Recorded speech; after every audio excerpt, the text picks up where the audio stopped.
What's up, guys? Leo, we are making omena, and the first step is we have to boil our water because we have to wash our omena before we start cooking it. So, as my water boils, guess what? I have to sort the omena. I have to make sure the same way we sort rice, making sure that there are no pebbles, there are no stones, there are no snails. We have to sort our omena so that we can make sure it's clean and tasty. Even in the village, we have a blender. Yes, so don't underrate people from the village. So we put our tomatoes and blend them with the blender. Yes, guys, so we continue. We first put our oil on our sufuria. Remember, I normally use most of the time firewood. That's why my sufurias are like that. Then slowly by slowly, our washed omena, we start putting on the sufuria with the oil. Yes, we do that until we make sure that all our omenas are actually um, you know, in the sufuria. None is left out because omena is food. Do you want me to waste food? I am not ready to waste food. So yeah, and then once they are all in, I start stirring and stirring the omena, making sure that they are coated with the oil, because who wants uncooked omena? Do you want uncooked omena? Me, I don't want uncooked omena. Yes, so that's the very, very, very is it the second step? Yes, we have to ensure, by the way, if you want your omenas to be very sweet, you have to ensure that once you've dipped them in the oil, as you stir them, you make sure that they are already deep fried.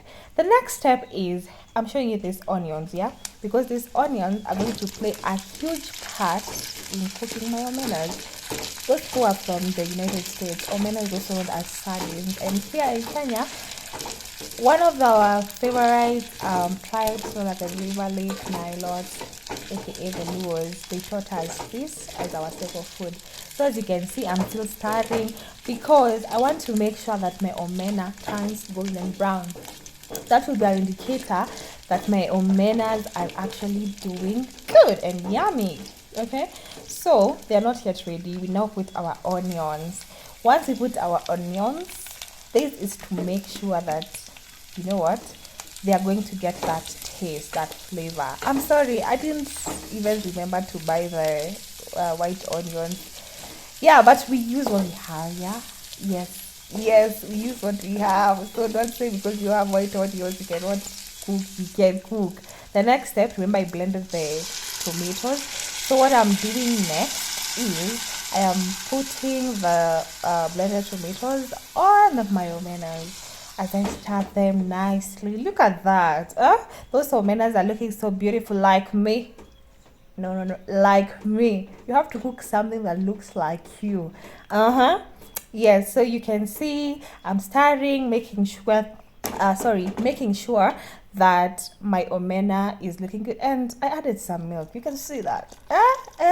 The pussycat of the house.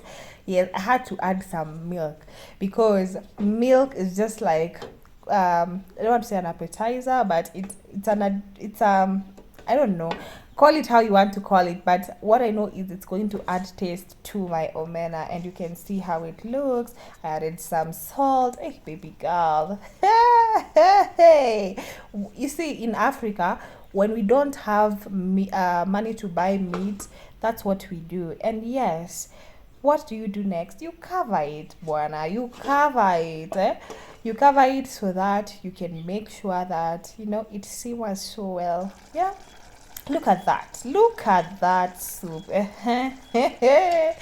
Yes, I'm also going to show you another way. You can actually add, remember that ash that you were putting, you can actually add that ash here. Look at this point now, we have to make our ugali because we can't just eat our sardines like that. We have to boil the water for ugali. Yes, because you know what? Ugali is an African food that is made out of maize flour. So we were boiling our ugali, and once our ugali water, had already boiled, we started adding the flour. little by little as we stir and giving it time to, you know what, boil. In Kiswahili we call it kutokota. Yeah, so we are allowing it to boil together before now we start adding the little sum of the maize flour little by little as we stir until now it becomes something solid. Now that's what makes ugali. You see, as it had already turned to be solid, I have to turn it in different sides so that it can actually get the heat evenly. So that's what was happening at this point.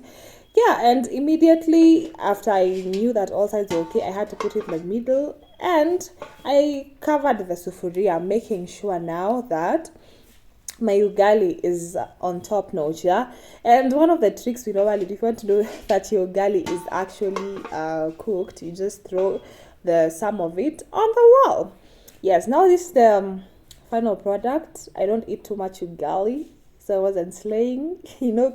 Too much carbs are not good, but that's it. So welcome. You can prepare